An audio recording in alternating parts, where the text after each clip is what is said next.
muito legal. Papai, mamãe, presta atenção para ajudar os nossos bebezinhos a fazer essa atividade.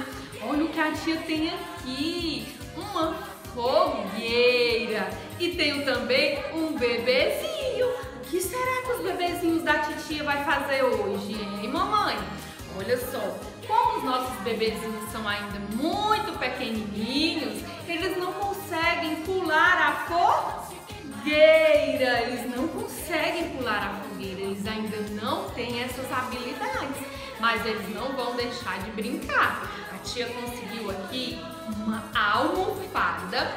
E aí na casa de vocês, peguem também uma almofada, ou façam uma linha, tracem uma linha reta no chão, ou coloquem qualquer objeto no chão para demarcar e fazer de conta que é a fogueira. Mas se tiver uma almofada, fica muito legal com a almofada. Olha só, o que vocês vão fazer?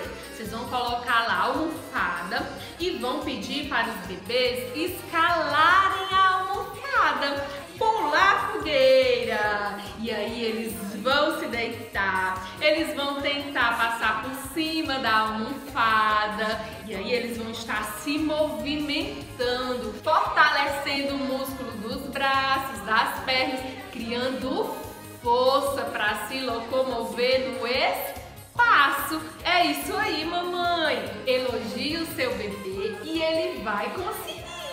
Alguns já têm mais habilidade e vão conseguir pular.